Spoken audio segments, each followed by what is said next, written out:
Hello my dear friends. तो इस video में हम लोग ग्लास प्रिज्म का पूरा कॉन्सेप्ट पढ़ेंगे, न्यूटन का एक्सपेरिमेंट पढ़ेंगे और रेनबो इंद्रधनुष के बारे में पूरा कॉन्सेप्ट समझेंगे। ठीक है, चलिए एक एक करके समझते हैं। सबसे पहले ग्लास प्रिज्म के बारे में बात करते हैं। ये एक 3D प्रिज्म होता है, ठीक है, कांच का। इसमें जैसे कि सोर्स से हमने वाइट लाइट भेजी, ये वाइट लाइट रिफ्रैक्ट होने के बाद 7 अलग अलग रंगों में बढ़ जाता है, जिसमें सबसे नीचे जो रंग होता है वो होता है वॉयलेट और सबसे ऊपर होता है रेड। ये 7 रंगों के नाम है विव गयोर, violet, indigo, blue, green, yellow, orange, red. ये पूछा जाता है, ठीक है।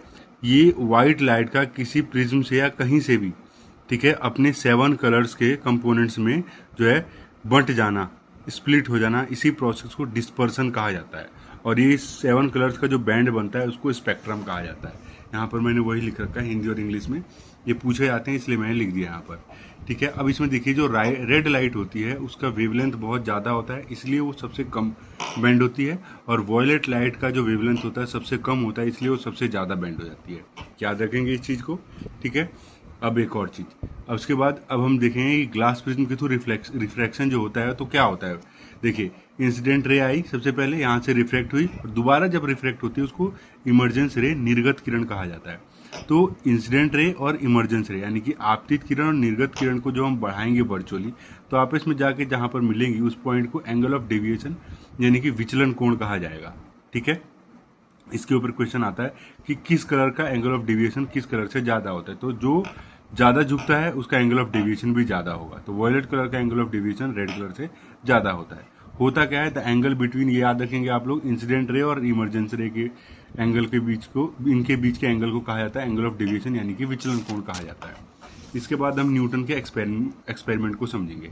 ठीक है, न्यूटन को ये जानने में रुचि थी कि क्या सूर्य के प्रकाश में 7 रंगों से और भी ज़्यादा रंग होते हैं क्या, इसलिए उन्होंने ये एक्सपेरिमेंट किया था। मैं यहाँ पे डायग्राम के थ्रू इसको समझाने की कोशिश करता हूँ। ठीक है, उन्होंने सबसे पहले क्या किया, एक प्रिज्म लिया, ठीक है, ठीक उसके सामने एक और प्रिज्म रख लिया। ठीक है, जब रे ऑफ लाइट छोड़ा तो यहाँ से 7 कलर बढ़ गए, फिर यहाँ से 7 कलर बढ़ गए, फिर यहाँ से रे ऑफ लाइट गई, फिर ठीक है, फिर दोबारा वो 7 रंगों में ही बढ़ के निकल गए रिफ्लेक्ट होते होते। तो उन्होंने देखा कि इससे तो कोई फायदा नहीं हो रहा है। फिर उन्होंने क्या किया, एक वो प्रिज्म ले लिया, फिर दूसरा प्रिज्म उन्होंने इसके ऊपर, इसके बगल में अपोजिट डायरेक्शन में उल्टा रख दिया। फिर रे ऑफ लाइट छोड़ी, यहाँ से 7 रंग में बटे, फिर 7 रंग में बटे, फिर यहाँ रे ऑफ लाइट गई, ये 7 रंग में बट के फिर यहाँ से एक सिंगल कलर में जो वाइट कलर जो है उसी रूप में बन के फिर वापस निकल गया। मतलब जिस कलर का इन्होंने लाइट छोड़ी थी वाइट कलर की, वापसी दूसरी प्रिज्म से सेम उसी कलर की लाइट निकल गई। तो इस एक्सपेरिमेंट से ये समझ में आया उनको कि सनलाइट जो है वो 7 कलर से मिलके ही बनी है, उससे ज़्यादा कलर से मिलके नहीं बनी है, और 7 कलर ही होते हैं। ठीक है, ये न्यूटन का एक्सपेरिमेंट था, वही मैंने इसमें अच्छे से लिख रखा है।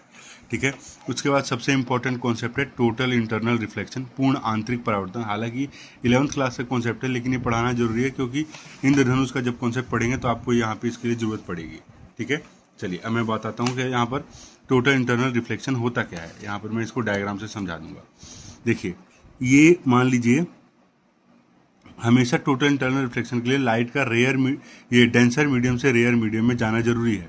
तो जब लाइट डेंसर मीडियम से रेयर मीडियम में जाती है, ठीक है, तब टोटल इंटरनल रिफ्लेक्शन देखने को मिलता है। वो कैसे दिखता है वो देखेंगे। देखिए, सबसे पहले देखिए, एक मैंने नॉर्मल डाल दिया, ये डेंसर मीडियम से रेयर मीडियम में गई, देख रहे हो।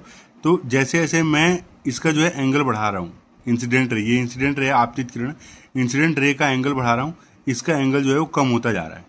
पहले यहाँ था, फिर यहाँ बना, फिर यहाँ। एक समय ऐसा आएगा कि मैं रे ऑफ लाइट भेजूंगा और एंगल एकदम 90 डिग्री की बनेगा। ठीक है, एंगल एकदम 90 डिग्री पे बनेगा।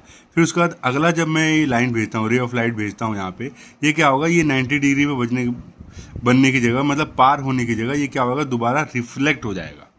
रिफ्लेक्ट नहीं होगा, रिफ्लेक्ट हो जाएगा। ध्यान से सुनेंगे, ये रे ऑफ लाइट जब मैंने भेजी तो यहाँ पे ये इसको पार हो जाना चाहिए कायदे से, लेकिन जब ये 90 डिग्री का एंगल बन गया उसके बाद मैं रे ऑफ लाइट भेजी तो यहाँ पर देख रहे हैं, तो यहाँ पर क्या हो रहा है, ये रिफ्लेक्ट होने की बजाय यानी कि अपवर्तित होने की बजाय परावर्तित हो जा रही है, रिफ्लेक्ट हो जा रही है। देख रहे हैं, इसी को टोटल इंटरनल रिफ्लेक्शन कहा जाता है। और ये जो एंगल होता है इसको क्रांतिक कोण, क्रिटिकल एंगल कहा जाता है, जिस एंगल पे जो है ये इंटरनल रिफ्लेक्शन होता है। ठीक है, यही कॉन्सेप्ट था, आपको 11th क्लास में इसके बारे में डिटेल में समझाया जाएगा।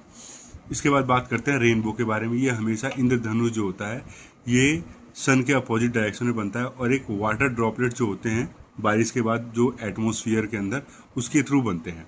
सन का लाइट जैसे ही उस वाटर ड्रॉपलेट्स पे पड़ेंगे तो वाटर ड्रॉपलेट्स के अंदर सबसे पहले जो है सनलाइट का रिफ्रैक्शन होगा, फिर उसके बाद इंटरनल रिफ्लेक्शन होगा, TIR पूर्ण आंतरिक परावर्तन जो हमने अभी पढ़ा था इसका कॉन्सेप्ट, फिर दोबारा उसका रिफ्रैक्शन होगा, तब जाके यहाँ पे 7 कलर्स का जो है एक रेनबो इंद्रधनुष बनता है। वही चीज़ मैंने इसमें अच्छे से बता रखी है, आप एक बार अच्छे से पढ़ लीजिएगा, आपको अच्छे से समझ में आ जाएगा बस। और उसके बाद मेरे चैनल को लाइक, सब्सक्राइब और शेयर भी कीजिएगा, ठीक है। इसके बाद हम एटमॉस्फेरिक रिफ्रैक्शन का कॉन्सेप्ट सीखेंगे, ठीक है। ओके।